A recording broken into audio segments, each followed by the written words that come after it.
Hello दोस्तों, आज हम देखेंगे CSC 2024। ओके। ठीक है।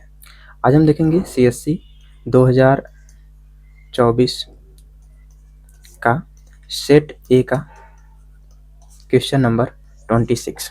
ठीक है, इसके पहले हमने क्वेश्चन नंबर 1 से 25 तक का, ठीक है, ऑलरेडी डिस्कशन कर लिया है। तो क्वेश्चन नंबर 26 यहाँ पर देखते हैं। तो यहाँ पर है, which one of the following is correct description of 100 million farmer. Okay, तो यहाँ पर 100 लिखा है, मिलियन है, फार्मर है, मतलब फार्मर से रिलेटेड कोई इनिशिएटिव है। ओके, अब यहाँ पर लिखा है, it is a platform for accelerating the transition towards food and water system that are net zero carbon nature positive and that aim to increase farmer resilience, right? Okay, अगला statement पढ़ते हैं। It is an international alliance and a network of individual and a farming organization interested in supporting and strengthening the development of organic and animal husbandry। ठीक है, तो organic and animal husbandry से related यह statement है। It is a digital platform and fully integrated with service provider and built on blockchain that let buyers, sellers and third party trade fertilizer quickly and security। तो यहाँ पर fully लिखा हुआ है जो कि एक्सट्रीम को दर्शाता है, और दूसरा नंबर ब्लॉकचेन से रिलेटेड है। तो इसको तो हम तुरंत ही गलत काट सकते हैं, ठीक है। और अगर इस वाले सेंटेंस को देखें तो यह कहीं ना कहीं एनिमल हस्बेंड्री से बात कर रहा है, इस पर भी हम अभी सोचते हैं। नेक्स्ट है, it is a platform with mission of encouraging the farmers to from farmer product organization or agri business consortium, this facilitating access to global open market to sell their product। तो कह रहा है यहाँ पर कि यह एक ऐसा प्लेटफॉर्म है जो इंकरेज करता है फार्मर्स को फार्मर प्रोडक्ट ऑर्गेनाइजेशन या एग्री बिजनेस कंसोर्टियम को स्टैब्लिश करने में, राइट। तो अब यहाँ पर अगर हम देखें तो यह स्टेटमेंट गलत है। दूसरा नंबर, यह ऑर्गेनिक एनिमल हस्बेंड्री से रिलेटेड चर्चा कर रहा है, इसलिए यह भी गलत हो जाएगा, राइट। और तीसरा नंबर की अगर हम बात करें तो यहाँ पर कहीं न कहीं जो एफपीओ हैं उनसे रिलेटेड यहाँ पर चर्चा की गई है, न कि यहाँ पर 100 मिलियन फार्मर की चर्चा की गई है। मतलब यहाँ पर कोई न कोई एक एम है जिसको प्राप्त करने की कोशिश की जा रही है, और यहाँ पर फार्मर से रिलेटेड इनिशिएटिव है। चर्चा यहाँ पर भी फार्मर से ही है, लेकिन यहाँ पर कहीं न कहीं उनके एंटरप्रेन्योरशिप से रिलेटेड यहाँ पर है, इसलिए यह भी गलत हो जाएगा। वहीं अगर हम ऑप्शन ए की बात करें तो इसमें अगर आप ध्यान से देखेंगे तो आप पाएंगे कि यहाँ पर बहुत ही पॉजिटिव सेंटेंसेस लिखे गए हैं, जैसे नेट जीरो, ठीक है, नेचर पॉजिटिव और फार्मर रेजिलियंस। तो एक ऐसे सेंटेंस हैं जो किसी भी इनिशिएटिव होता है तो उसमें शामिल होता ही है वर्तमान में, तो ठीक है।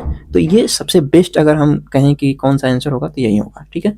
तो according to the UPSC official answer भी यही आंसर भी है, राइट। अब हम इसके बारे में थोड़ा बहुत समझ लेते हैं कि 100 मिलियन फार्मर होता क्या है, ठीक है।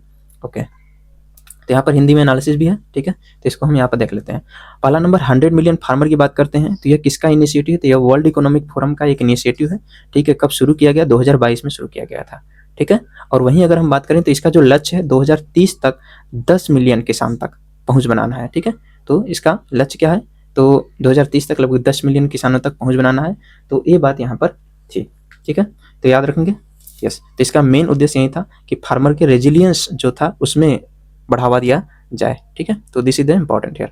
अब समझते हैं हम अगले क्वेश्चन नंबर 27 पे चलते हैं, ठीक है। अब क्वेश्चन नंबर 27 क्या है कि how many of the above are considered distributed energy resources. Okay, तो यहाँ पर है कि डिस्ट्रीब्यूटेड एनर्जी रिसोर्सेज मतलब ऐसी एनर्जी रिसोर्स जिसे हम डिस्ट्रीब्यूट कर सकते हैं, ठीक है।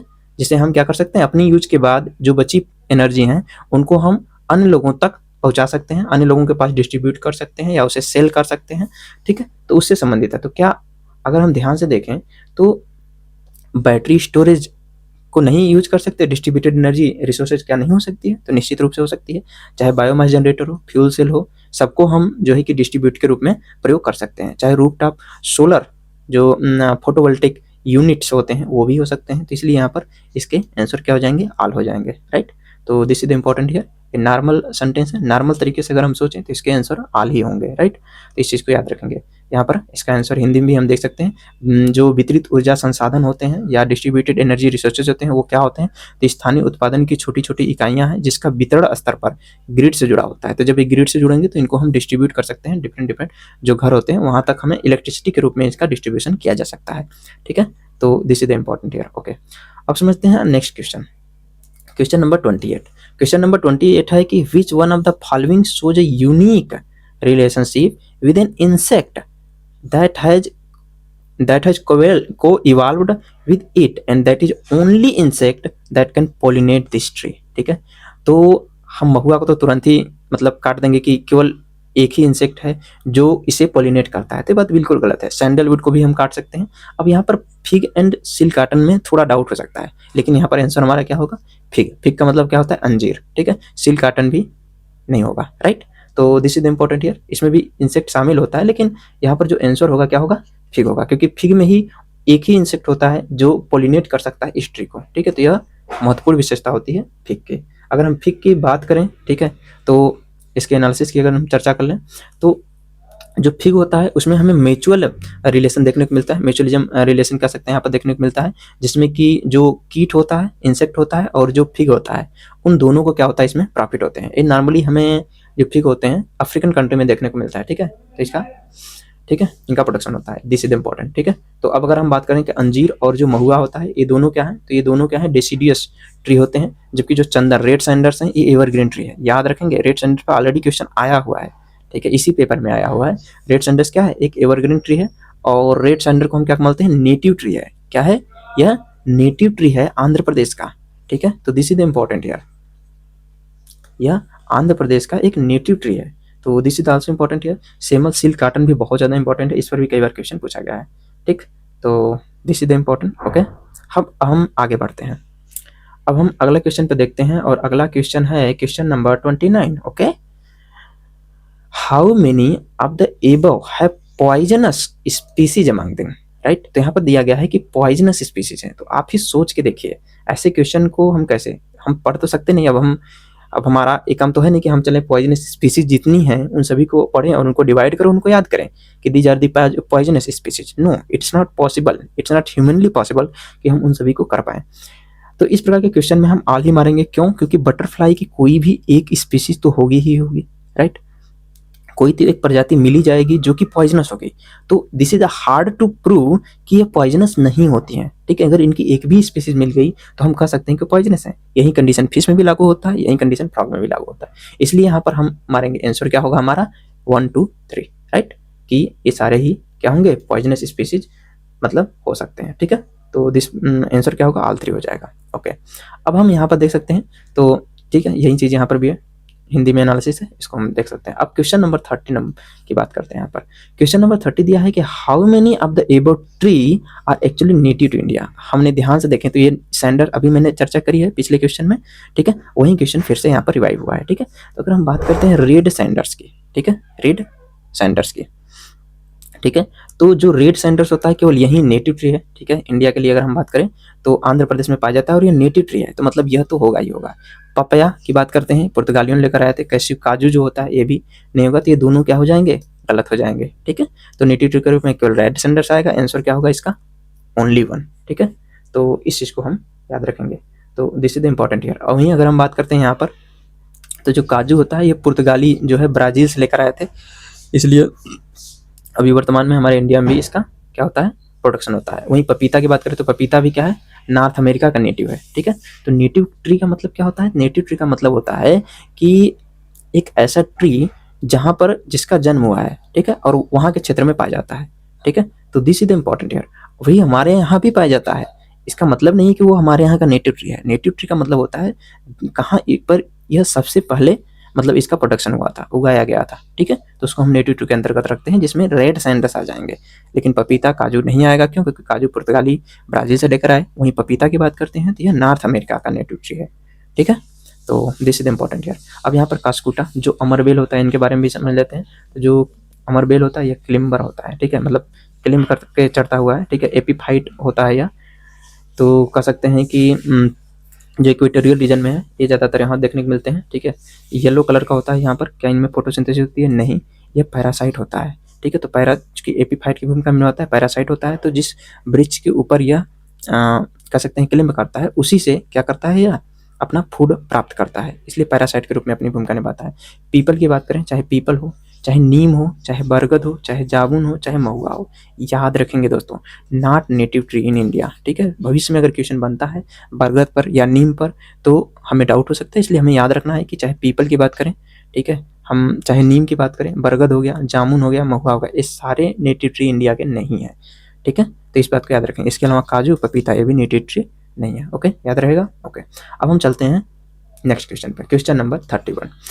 क्वेश्चन नंबर 31 क्या कहता है कि with reference to the radio isotope, याद रखेंगे, thermo electric generator, keyword analysis करो, ठीक है। हमें क्या करना है, कीवर्ड को अलग अलग पार्ट में तोड़ देना है और उस कीवर्ड को समझना है, then we will easily reach our answer, ठीक है। हम अपने आसानी से हम अपने आंसर तक पहुंच जाएंगे, ठीक है। तो यहाँ पर radio isotope thermo electric generator की बात की गई है, ठीक है। तो अब यहाँ पर कह रहा है कि पहला number RTGR miniature fission reactor, ठीक है। तो फिजन और फ्यूजन कहाँ होता है दोस्तों, यह तो एटॉमिक में होता है, ठीक है, एटम में होता है, न्यूक्लियर रिएक्टर में होता है, हमें देखने को मिलता है, ठीक है, जो यहाँ पर हमें देखने को मिलता है। तो यह तो इससे संबंधित ही नहीं है। यहाँ पर किसकी बात की जा रही है, रेडियो आइसोटोप मीन्स यहाँ पर कह सकते हैं कि जो हाँ रेडियो एक्टिविटी, जो रेडियो एक्टिव मटेरियल होते हैं उनसे संबंधित बात की जा रही है, तो इसलिए गलत हो जाएगा, ठीक है। RTGR used for powering the onboard system of spacecraft, हाँ ठीक है, अगर उनसे एनर्जी या इलेक्ट्रिसिटी का जनरेशन होता है तो निश्चित रूप से वो पावरिंग तो कर ही सकते हैं, तो ये बात सही होगा। RTG you can use plutonium 238 which is by product of weapons development, right. तो अब यहाँ पर बात करी जा रही है कि क्या RTG प्लूटोनियम 238 का यूज कर सकता है, तो इसका जवाब होगा हाँ। यहाँ पर कैन लिखा हुआ है तो कैन का मतलब ही होता है कि संभावित क्या यूज कर सकता है कि नहीं, तो निश्चित रूप से यह यूज कर सकता है, ठीक है। तो इसलिए इसका आंसर क्या हो जाएगा 2 और 3, ठीक है, इसका आंसर होगा 2 और 3। अब यहाँ पर हम देख लेते हैं कि जो RTG होते हैं वो होते क्या हैं, ठीक है। तो यहाँ पर हिंदी में दिया हुआ है, this is the important here, right. तो यहाँ पर ध्यान से देखेंगे, ठीक है। USA ने कई मिशन में किया है, क्योंकि मंगल ग्रह पर भी मिशन उन्होंने छोड़ा था, तो इसी RTG का प्रयोग इन्होंने किया था, राइट। या अब यहाँ देखते हैं RTG होते क्या हैं। तो ऐसे उपकरण जो रेडियो एक्टिव मटेरियल या रेडियोधर्मी जो पदार्थ होते हैं उनके क्षय से निकलने वाली उष्मा के थर्मोकोल का उपयोग कर बिजली बनाते हैं, ठीक है, इलेक्ट्रिसिटी का जनरेशन करते हैं रेडियो एक्टिव मटेरियल से, जो कि रेडियो एक्टिव मटेरियल भी है। जो प्लूटोनियम 238 है, यह भी क्या है, एक रेडियो एक्टिव मटेरियल है, जिसका प्रयोग वो उनसे जो निकलने वाली हीट है, ठीक है, उसका प्रयोग करके वो क्या करते हैं, इलेक्ट्रिसिटी जनरेशन करते हैं, ठीक है। तो दिस इज द RTG, तो उन्हीं को हम RTG बोलते हैं। ओके, अब हम चलते हैं नेक्स्ट क्वेश्चन पर। नेक्स्ट क्वेश्चन है question number 32, right. Next question है क्वेश्चन नंबर 32। अब क्वेश्चन नंबर 32 क्या कहता है, स्टेटमेंट 1, स्टेटमेंट वाइज क्वेश्चन है, राइट। जब दो स्टेटमेंट हो तो एक बात याद रखिएगा, इसमें से कोई भी अगर एक हमको पता चल गया कि गलत है, देन इजिली हम ये पता लगा सकते हैं कि हमारा आंसर होगा, ठीक है। क्योंकि इसमें कोई भी अगर एक गलत है तो वो केवल एक ही ऐसा कह सकते हैं कि ऑप्शन है जिसमें एक गलत वाला स्टेटमेंट है। जैसे यहाँ पे देख सकते हैं, या तो स्टेटमेंट 2 गलत हो सकता है, या तो स्टेटमेंट 1, ठीक है, स्टेटमेंट 1 हो सकता है, राइट। तो स्टेटमेंट 1 या स्टेटमेंट 2 अगर कोई भी एक गलत पता चलता है तो इन दोनों में से कोई भी एक आंसर हो सकता है। यहाँ पर दोनों स्टेटमेंट सही दिया हुआ है, तो इस प्रकार के क्वेश्चन को बहुत ईजी होते हैं, जिसको हम सॉल्व कर सकते हैं। यहाँ पर लिखा है जियांट स्टार्स लिव, ठीक है, giant stars live much longer than dwarf star. अच्छा, जियांट स्टार मतलब जो बृहत तारे होते हैं, और ड्वार्फ स्टार मतलब छोटे तारे होते हैं जिनका जन्म हुआ है अभी। तो सोच के देखो, अगर ड्वार्फ स्टार जिनका जन्म हुआ है तो ये ना लॉन्गर जिएंगे कि जो जियांट स्टार होगा इनकी उम्र तो कम होगी, तो इसका मतलब यह लॉन्गर नहीं होगा। एग्जैक्टली, ये लॉन्गर नहीं होगा, ये तो लेस होगा। ड्वार्फ स्टार की अपेक्षा क्या होगा, लेस होगा, इसलिए स्टेटमेंट गलत है। और अगर ये स्टेटमेंट गलत है तो सिंपल सी बात है कि हम देख सकते हैं ऐसा केवल एक ही स्टेटमेंट है, this is the D option, ठीक है। तो इसका आंसर क्या हो जाएगा, डी हो जाएगा। क्यों, क्योंकि स्टेटमेंट 1 इज इनकरेक्ट। इसका मतलब है कि स्टेटमेंट 2 ऑटोमेटिक करेक्ट है, ठीक है। अब इसको हम पढ़ लेते हैं। Compare to dwarf star, giant star have a greater rate of nuclear reaction.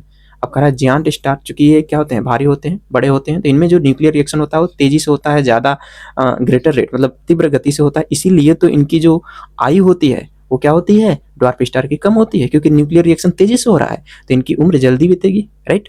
तो this is the important point. तो इसका रीजन बता रहा है एक्चुअली, ठीक है। अगर ये लेस लिखा होता तो इसका रीजन बता रहा होता, इसको सेटिस्फाई करता और इसका आंसर ए हो जाता, लेकिन ऐसा नहीं है। क्यों, क्योंकि स्टेटमेंट 1 रॉन्ग है, राइट। ओके, तो वही चीज़ यहाँ पर भी हिंदी में भी लिखे हुए हैं। यहाँ पर भाई अधिक समय नहीं होगा, कम समय होगा। और यहाँ पर जो कह सकते हैं कि ठीक है, यहाँ पर वामन तारा है, ठीक है, और यहाँ पर जियांट स्टार और ड्वार्फ स्टार। जो ड्वार्फ स्टार होता है उनकी लाइफ स्पेन क्या होती है, ज़्यादा होती है, ठीक है, और जो जियांट स्टार होते हैं उनकी लाइफ स्पेन क्या होती है, कम होती है, ठीक है। तो इस चीज़ को याद रखेंगे। उच्चतर दर होती है तो जवाब है हाँ। अब क्वेश्चन नंबर 33 की बात करते हैं दोस्तों। क्वेश्चन नंबर 33, ठीक है, ओके।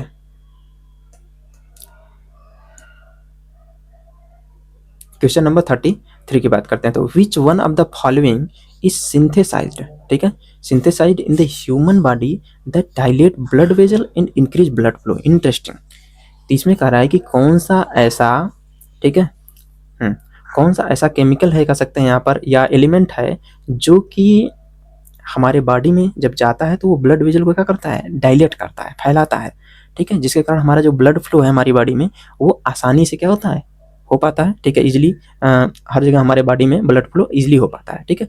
तो अब यहाँ पर ऑप्शन है nitric oxide, nitrous oxide, nitrogen dioxide और नाइट्रोजन पेंटाऑक्साइड। सो इजीली हम कह सकते हैं कि आसान तो नहीं है करना, ठीक है। तो अगर हम इसके आंसर की बात करें तो इसका आंसर है ए, ठीक है, इसका आंसर क्या होगा, ए, नाइट्रिक ऑक्साइड। अब हम इसके ऑप्शन को भी एनालिसिस कर लें, क्योंकि क्वेश्चन भविष्य में इसके ऑप्शन से भी बन सकता है, निश्चित रूप से बन सकता है। तो ये बात याद रखेंगे कि जो नाइट्रोजन ऑक्साइड, नाइट्रिक ऑक्साइड है, इसका क्या फार्मूला होता है, NO होता है। नाइट्रस ऑक्साइड क्या होता है, N2O होता है। और नाइट्रोजन डाइऑक्साइड की बात करते हैं तो NO2 हो जाएगा, और नाइट्रोजन पेंटाऑक्साइड का क्या हो जाएगा, N2O5 हो जाएगा, ठीक है। एक बात हमें जरूर याद रखना है कि जो नाइट्रस ऑक्साइड होता है इसी को हम लोग क्या बोलते हैं, लाफिंग गैस, ठीक है, इसी को हम लोग क्या बोलते हैं, लाफिंग गैस बोला जाता है, ठीक है। तो जो नाइट्रोजन नाइट्रस ऑक्साइड होता है इसी को हम लाफिंग गैस बोलते हैं। यह नो सिंथेसाइज, इसको हम सिंथेसाइज नहीं कर सकते हैं। और यह ग्रीन हाउस गैस है, क्या है, यह ग्रीन हाउस गैस होता है, ठीक है।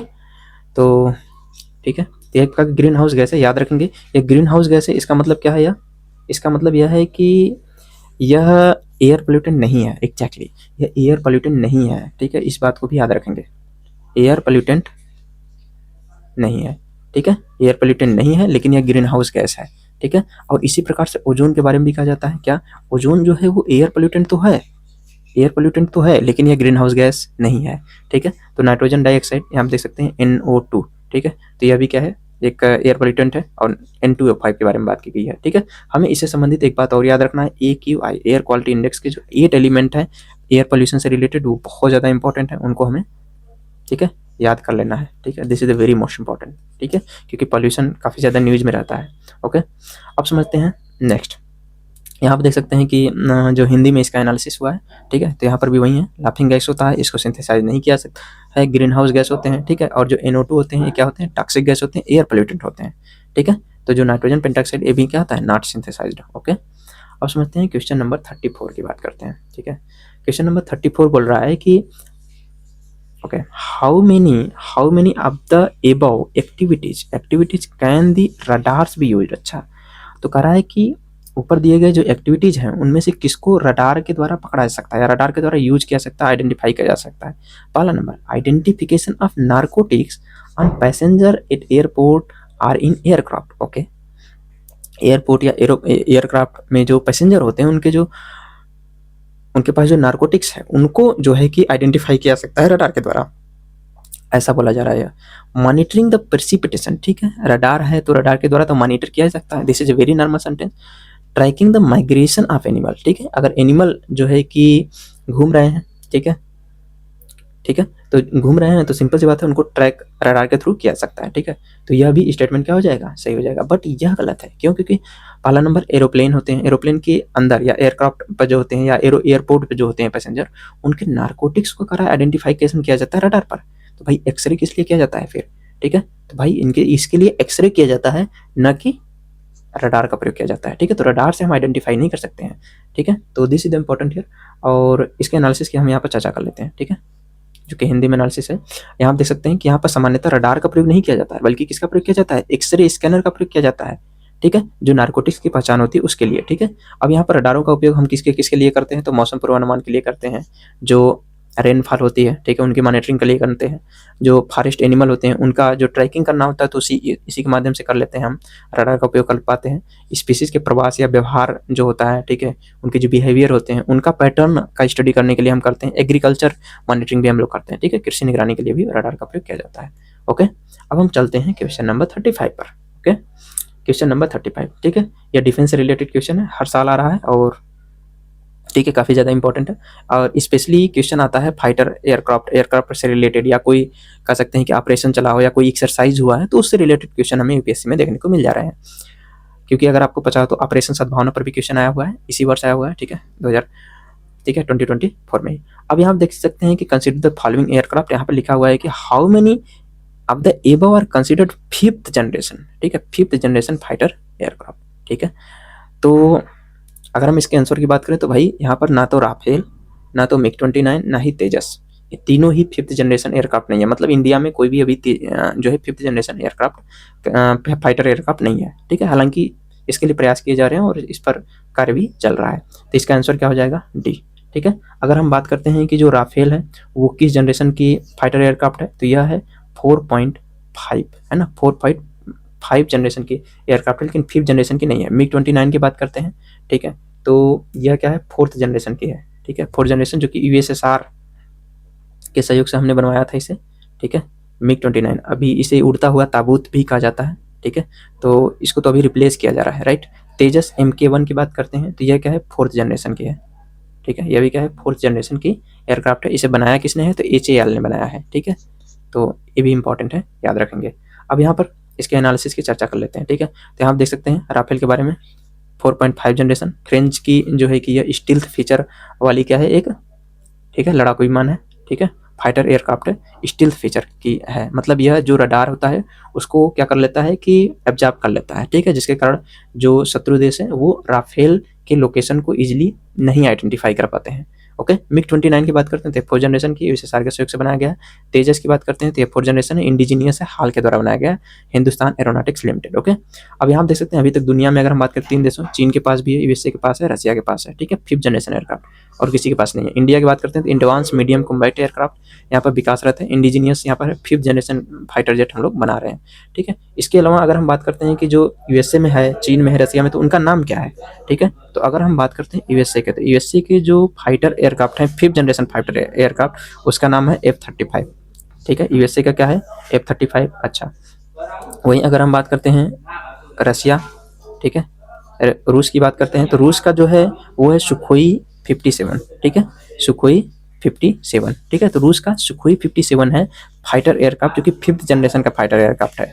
वहीं अगर हम बात करते हैं चीन की, तो चीन की जो fifth generation aircraft fighter aircraft है उनका, उसका क्या नाम है, दिस इज द J-20, बहुत इंपॉर्टेंट है, इसको याद रखेंगे, ठीक है। तो F-35 यूएसए का है, फिफ्थ जनरेशन फाइटर एयरक्राफ्ट, ठीक है, ये भी स्टील्थ फीचर के हैं। रूस का भी यहाँ पर सुखोई 57 और चीन का क्या है, J-20, राइट।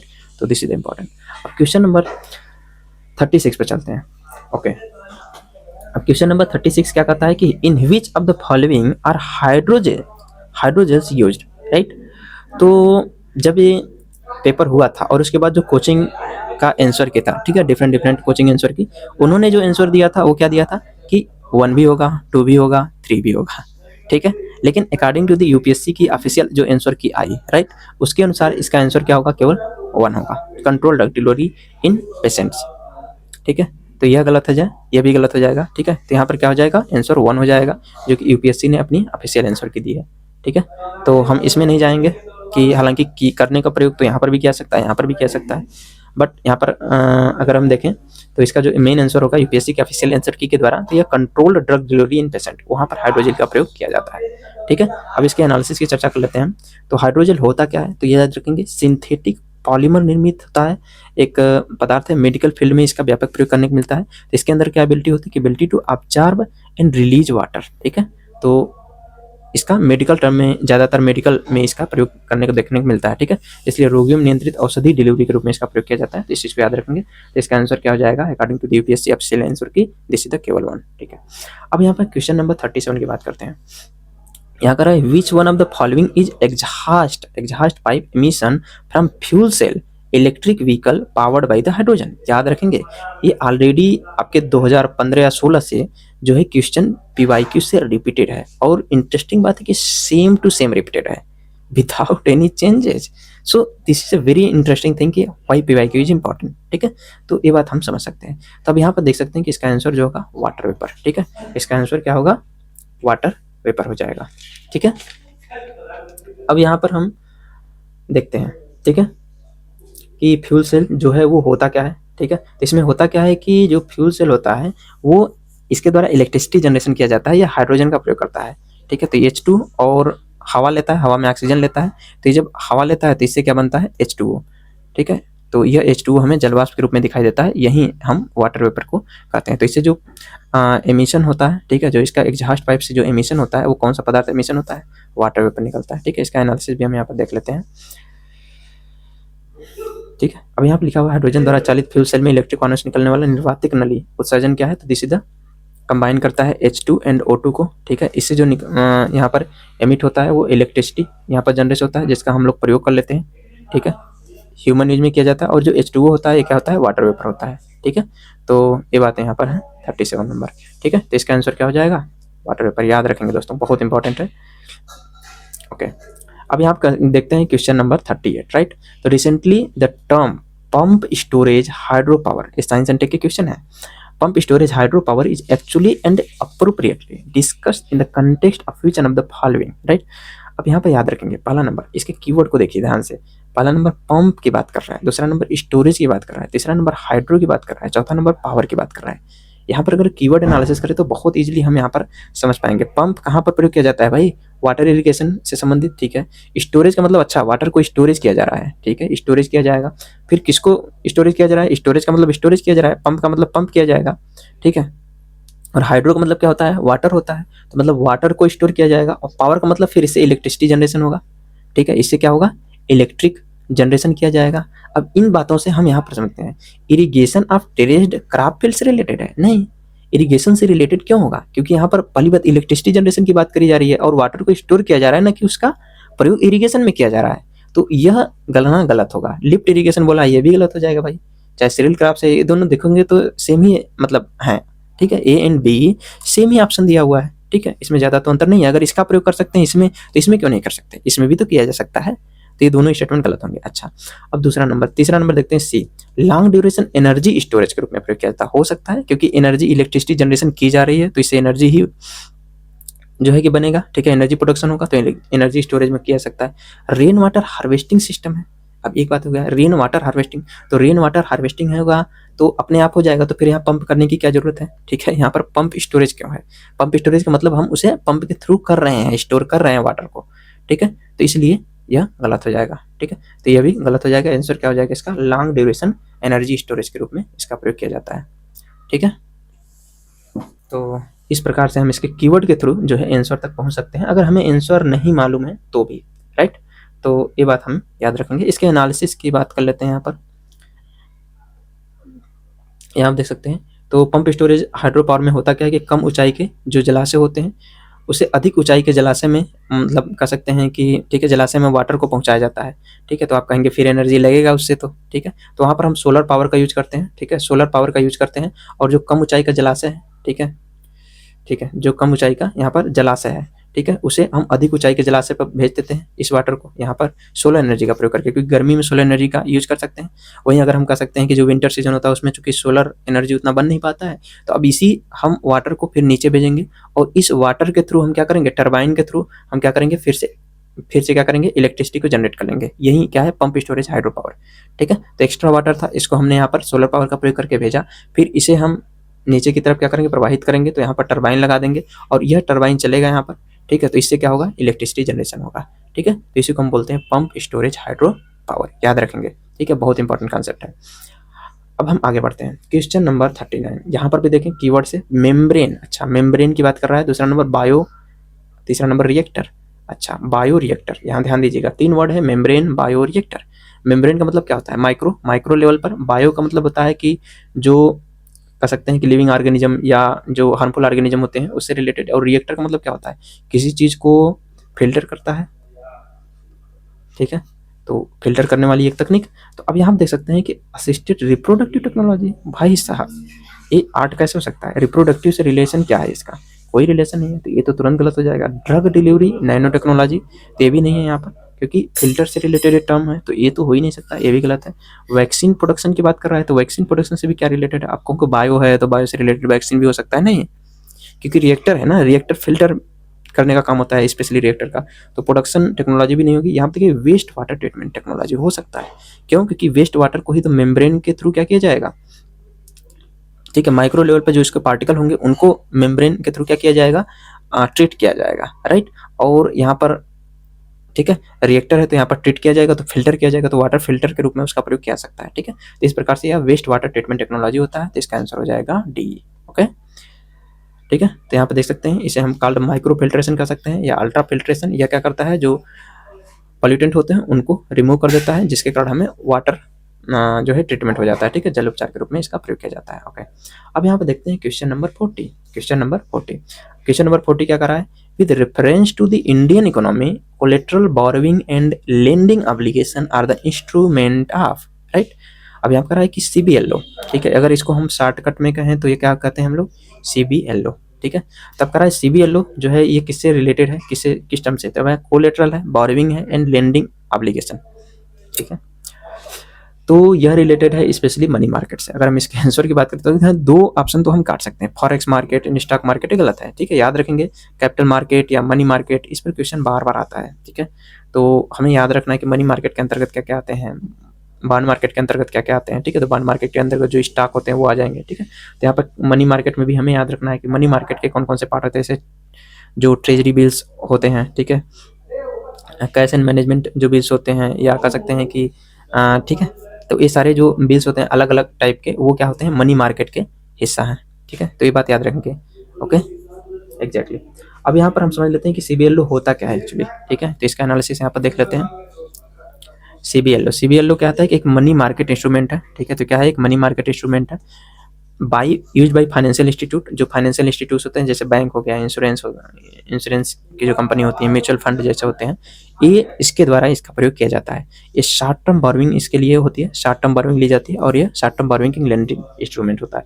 जो शॉर्ट टर्म बोरोइंग होगा वो सिंपल सी बात है मनी मार्केट का हिस्सा होगा, ना कि कैपिटल मार्केट या बॉन्ड मार्केट का हिस्सा होगा, क्योंकि एक वर्ष से कम के लिए यहाँ पर बोरो किया जाता है, ठीक है। तो दिस इज इंपॉर्टेंट हियर, इसका आंसर मनी मार्केट हो जाए, मुद्रा बाजार। ओके, अब क्वेश्चन नंबर 41 की चर्चा कर लेते हैं।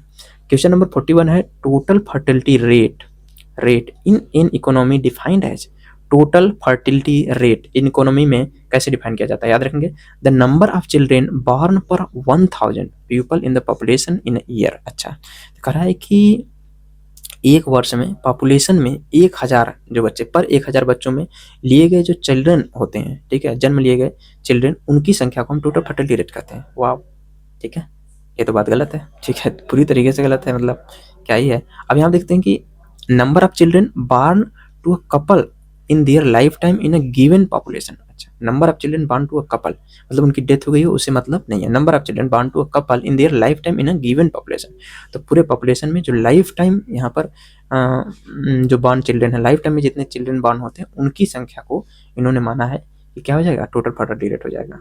Okay, birth rate minus death rate, ये तो हो ही नहीं सकता, ये तो पॉपुलेशन ग्रोथ को प्रदर्शित करता है भाई।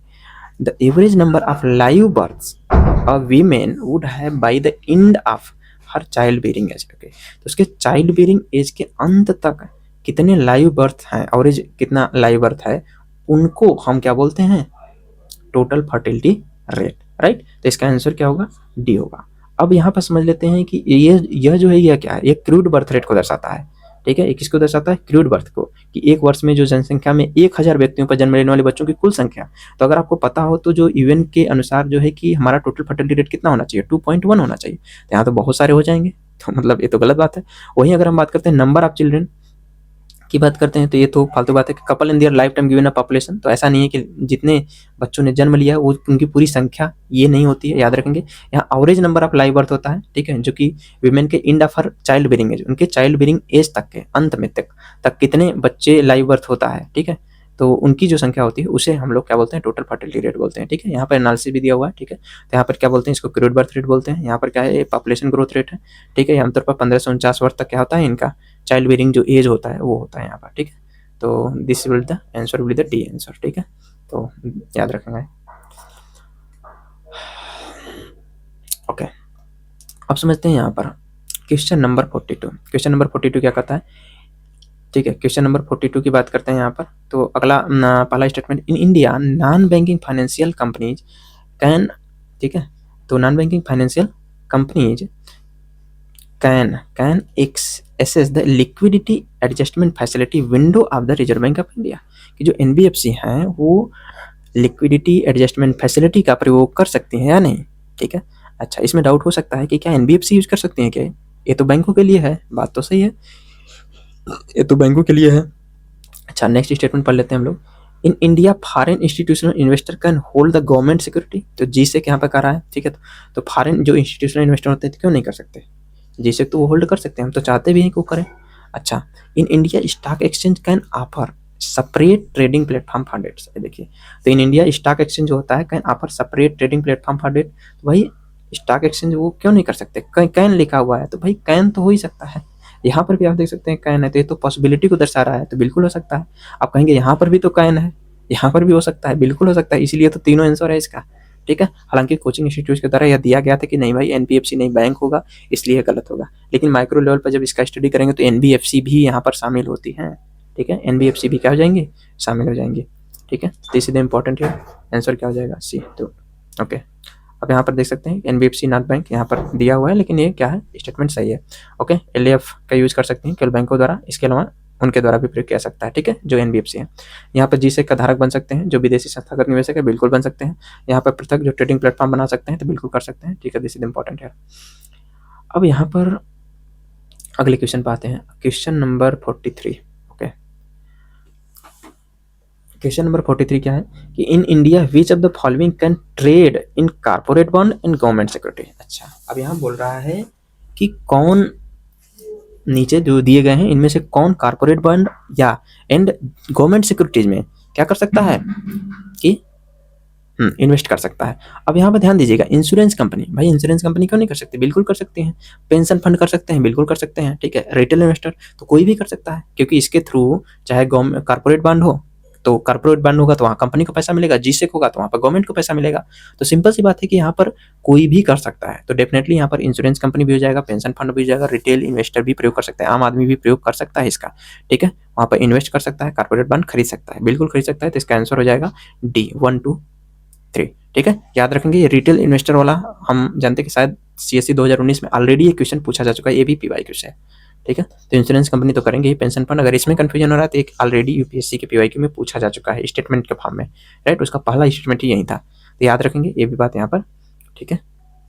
अब यहाँ देख सकते हैं कारपोरेट बॉन्ड और सरकारी प्रतिभूतियों में व्यापार कर सकते हैं, तो यहाँ करा है सभी कारपोरेट बॉन्ड एनजीसेक में इन्वेस्ट कर सकते हैं, सिंपल सी बात है। तो यहाँ पर सारा आंसर हो जाएगा। खुदरा निवेशक थ्रू स्टॉक एक्सचेंज या म्यूचुअल फंड के थ्रू भी यहाँ पे इन्वेस्टमेंट करते हैं, ठीक है। बॉन्ड मार्केट की बात करते हैं तो बॉन्ड मार्केट को हम दो भाग में बांट सकते हैं, सोवरेन बॉन्ड, एक कारपोरेट बॉन्ड। जो सोवरेन बॉन्ड होता है उसमें जीसेक के थ्रू यहाँ पर जो है कि बारविंग की जाती है, वहीं कंपनी या कारपोरेट के द्वारा जो बारविंग की जाती है उसका कारपोरेट बॉन्ड होता है।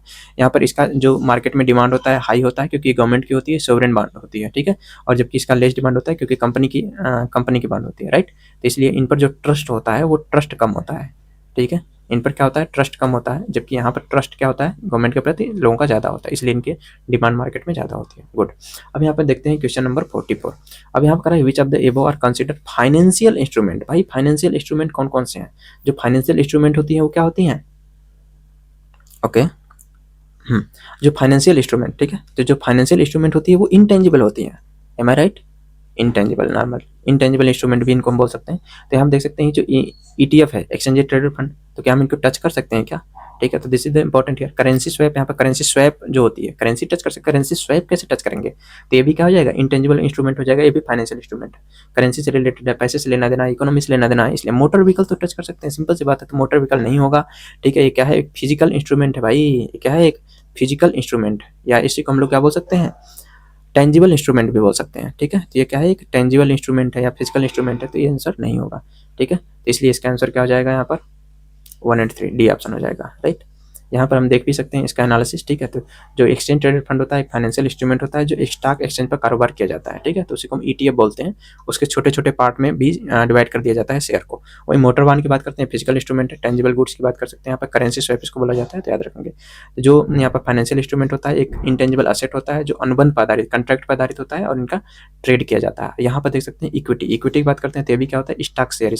इसमें क्या होता है, जो व्यक्ति इक्विटी खरीदता है वो क्या होता है, वो ऑनर ग्राहक उसे दिया जाता है, ठीक है, उतना % वो हॉनर होता है। डेट इंस्ट्रूमेंट क्या होता है, जो बॉन्ड होते हैं, डिबेंचर होते हैं, डेट इंस्ट्रूमेंट होते हैं। डेरिवेटिव इंस्ट्रूमेंट क्या होते हैं, तो जो फ्यूचर ऑप्शन होते हैं, फॉरवर्ड होते हैं, जो स्वैप होते हैं, ये क्या है, एक प्रकार का डेरिवेटिव इंस्ट्रूमेंट है।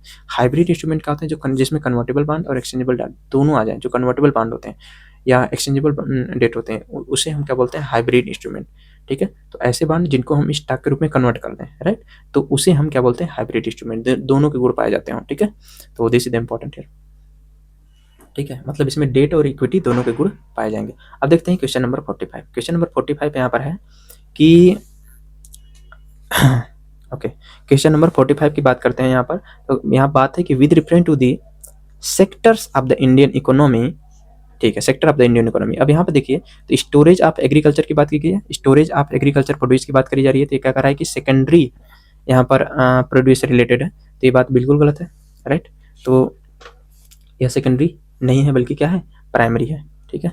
यह क्या है, याद रखेंगे, ये प्राइमरी एक्टिविटी से रिलेटेड है, ठीक है, प्राइमरी सेक्टर से रिलेटेड है, इसलिए गलत हो जाएगा। डेयरी फार्म की बात करते हैं, डेयरी किससे रिलेटेड होगा, प्राइमरी से रिलेटेड होगा, इसलिए सही हो जाएगा। मिनरल एक्सप्लोरेशन की बात करते हैं, तो मिनरल जो एक्टिविटी है वो टर्शियरी से नहीं होती है, जो मिनरल होता है वो किससे रिलेटेड होता है, या प्राइमरी से रिलेटेड होता है, ठीक है। तो ये भी क्या हो जाएगा, गलत हो जाएगा। वीविंग क्लॉथ, ठीक है, कपड़े बुनाई करना, ये सेकेंडरी से रिलेटेड है, तो इसका जवाब है हाँ। तो ये भी क्या हो जाएगा, सही हो जाएगा। इसका आंसर क्या होगा, तो इसका आंसर होगा ओनली 2। ओके, यहाँ पर एनालिसिस भी हम देख सकते हैं, ठीक है। तो ये टर्शियरी, ओके सॉरी, यहाँ पर मैंने प्राइमरी, एक मिनट, यहाँ पर मैंने प्राइमरी लिखा हुआ है गलती से, ठीक है, तो इसको हम सुधार कर लेंगे। प्राइमरी नहीं, यहाँ पे याद रखेंगे एग्रीकल्चर जो है वो प्राइमरी एक्टिविटी है, लेकिन यहाँ पर भंडारण की बात कर रहा है, ठीक है। तो यह क्या कर रहा है, एक प्रकार से सर्विस प्रोवाइड कर रहा है, राइट। यहाँ पर क्या कर रहा है, सर्विस प्रोवाइड कर रहा है, और जो सर्विस प्रोवाइड कर रहा है तो किसके अंतर्गत आएगा, टर्शियरी के अंतर्गत आएगा। याद रखेंगे, केवल एग्रीकल्चर आएगा तो वो प्राइमरी एक्टिविटी होगी, लेकिन उसका भंडारण हो गया या स्टोरेज कर रहा है वो एग्रीकल्चर प्रोड्यूस का, तो वो क्या होगा, टर्शियरी सेक्टर के अंतर्गत आएगा, ठीक है। तो this is the important, okay, याद रखेंगे। और आगे यहाँ पर भी देख सकते हैं, जो मिनरल एक्सप्लोरेशन होता है वो प्राइमरी एक्टिविटी है, ठीक है। सेक्टर ऑफ इकोनॉमी को कई पार्ट में डिवाइड कर सकते हैं, स्पेशली इसमें 3 इंपॉर्टेंट होते हैं, प्राइमरी, सेकेंडरी एंड टर्शियरी, ठीक है। इसके अलावा इसे क्वाटरनरी, क्विनरी में भी डिवाइड किया जाता है, ठीक है। इसमें जो हाई लेवल के एक्सप्लोरेशन होते हैं, ठीक है, यहाँ पे AI हो गए यहाँ पर, ठीक है, जो रिसर्च एंड डेवलपमेंट होते हैं ये इसके अंतर्गत आ जाएंगे। यहाँ तो सर्विस प्रोवाइडर से रिलेटेड है, यहाँ मैन्युफैक्चरिंग से रिलेटेड होते हैं, यहाँ पर एग्रीकल्चर से रिलेटेड होते हैं, ठीक है। यस, एग्रीकल्चर प्रोड्यूस से रिलेटेड होते हैं, इसमें क्या होता है, रिसर्च से रिलेटेड होता है, ठीक है, हाई लेवल रिसर्च, तो वो क्वाटरनरी एंड क्विनरी के अंतर्गत आते हैं। Good, next question, question number 46 की बात करते हैं। तो इसमें कंसिडर द फॉलोइंग मटेरियल के बारे में यहाँ पर चर्चा की गई है। Which of the above can be used as feedstock for producing sustainable aviation fuel, right? तो सस्टेनेबल एविएशन फ्यूल के बारे में बात की गई है कि इसके लिए फीड स्टॉक का प्रयोग किस में कर सकते हैं, ठीक है। तो सोच के देखिए भाई, एग्रीकल्चर रेसिड्यू, मतलब एग्रीकल्चर के जो शेष बचे हुए हैं, ठीक है, क्या उनको प्रयोग नहीं कर सकते, कॉर्न ग्रेन का प्रयोग नहीं कर सकते, वेस्ट वाटर ट्रीटमेंट जो स्लज है उनका प्रयोग नहीं कर सकते, वेस्ट है, तो सारे वेस्ट मटेरियल है भाई, उनका प्रयोग सस्टेनेबल एविएशन फ्यूल में क्यों नहीं कर सकते, है ना। या कर सकते हैं या भविष्य में भी कर लेंगे, तो सिंपल सी बात है, ये सारे हार्ड टू प्रूव स्टेटमेंट है भाई, इनको किया ही जा सकता है, इनमें क्या करना है, हमें आल मारना है, ठीक है। तो दिस इज द इंपॉर्टेंट है, आल यहाँ पर आंसर होगा 1 2 3 4, राइट। तो इसका आंसर क्या हो जाएगा, सी हो जाएगा, ठीक है। सस्टेनेबल एविएशन फ्यूल होते क्या है, ध्यान दीजिएगा, नवीकरणीय या अपशिष्ट जो संसाधन होते हैं, ठीक है, जो वेस्ट मटेरियल होते हैं उनसे प्राप्त ईंधन, ठीक है, उनसे जो प्राप्त ईंधन होता है उसको सस्टेनेबल एविएशन फ्यूल बोलते हैं, जिसका उपयोग हम विमानों को बिजली प्रदान करने में किया जाता है, ठीक है। तो स्पेशली विमानों को बिजली प्रदान करने में करते हैं, तो वहाँ पर हमें क्या सस्टेनेबल एविएशन फ्यूल बोलते हैं। सस्टेनेबल क्यों बोलते हैं, क्योंकि ये जो वेस्ट मटेरियल था इनका प्रयोग हमने करके यहाँ पर फ्यूल बना लिया, राइट। तो दिस इज इंपॉर्टेंट। आगे बढ़ते हैं, क्वेश्चन नंबर 47। क्वेश्चन नंबर 47 है with reference to the physical capital, right, in Indian economy, ठीक है। तो अब यहाँ पर दिया हुआ है कि जो फार्मर्स प्लाउ होती है वो क्या होती है, वर्किंग कैपिटल है, ठीक है। फार्मर प्लाउ वर्किंग कैपिटल है, नो, ये क्या है, यहाँ पर फिक्स्ड कैपिटल है, ठीक है। आगे हम समझेंगे कि फिक्स्ड कैपिटल और वर्किंग कैपिटल में क्या अंतर है, ठीक है। तो ये बात याद रखेंगे, ठीक है। ये क्या है, एक फिक्स्ड कैपिटल है, ओके। अब वहीं अगर हम बात करते हैं कंप्यूटर, तो कंप्यूटर क्या होता है, फिक्स्ड कैपिटल है, तो ये बात सही है, यह गलत बात हो जाएगा। यार्न यूज्ड बाय वीवर, ठीक है, जो बुनाई करता होता है उसके द्वारा जो यार्न यूज किया जाता है, इसमें दिया हुआ है कि फिक्स्ड कैपिटल है या नहीं। तो सिंपल सी बात है, जो यार्न यूज किया जाता है ये क्या है, एक वर्किंग कैपिटल है, ठीक है, याद रखेंगे, ये वर्किंग कैपिटल है, इसलिए यह भी गलत हो जाएगा, ठीक है, ये गलत हो जाएगा, ठीक है। तो यहाँ भी यह गलत था, यह गलत। वहीं अगर हम बात करते हैं पेट्रोल, तो पेट्रोल क्या है, एक वर्किंग कैपिटल है, ये बात सही है, तो इसलिए सही हो जाएगा। अब समझते हैं पहला नंबर की पहली बात, ये जो कैपिटल होता है, कैपिटल का मतलब पूंजी, लेकिन उसे हम कैसे डिवाइड करेंगे कि वर्किंग कैपिटल है या फिक्स्ड कैपिटल, ठीक है। तो जो फिक्स्ड कैपिटल होता है वो दीर्घकालिक परिसंपत्ति होती है, ठीक है, लॉन्ग टर्म की होती है, can be use again and again, याद रखेंगे इसे बार बार यूज किया जा सकता है। लेकिन जो वर्किंग कैपिटल होता है दिन प्रतिदिन के कार्य में यूज किया जाता है और एक बार यूज होने पर वो समाप्त होता है। इंपॉर्टेंट बात, समाप्त होता है, आप ध्यान दीजिएगा यहाँ पर।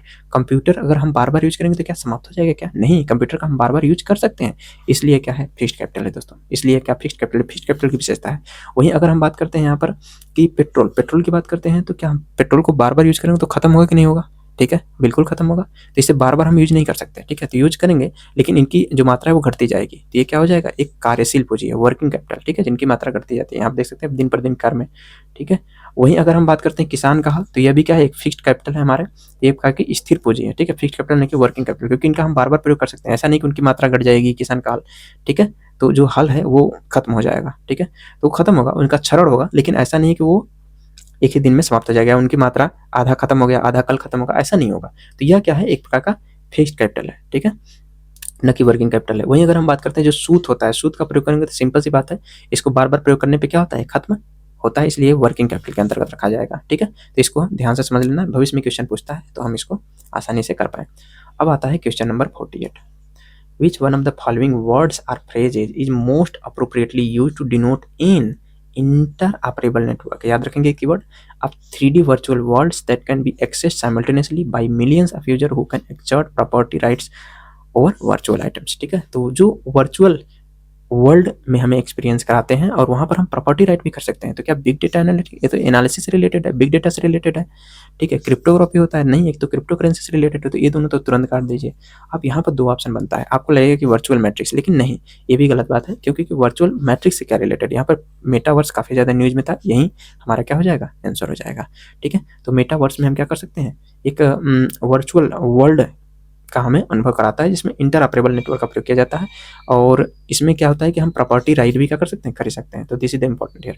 अब यहाँ पर इसके हम ऑप्शन को, बिग डेटा एनालिटिक्स क्या होता है, तो यहाँ पर लार्ज एंड वेरीज डाटा होते हैं, उनका प्रोसेस किया जाता है, उनका एग्जामिन किया जाता है, उससे रिलेटेड बिग डेटा एनालिसिस, जिसका प्रयोग किया जाता है कहाँ पर, चैट जीपीटी जैसे LLM में, ठीक है, जितने भी AI जो बनाए गए हैं, ठीक है, अभी, या चैट जीपीटी जैसे AI बनाए गए हैं, चाहे चैट जीपीटी की बात हो, चाहे जेमिनी की बात हो, ठीक है, ये सारे जो ठीक है AI है, इसमें LLM का प्रयोग करते हैं, बिग डेटा एनालिटिक्स का प्रयोग किया जाता है, लार्ज लैंग्वेज मॉडल का प्रयोग किया जाता है, ठीक है।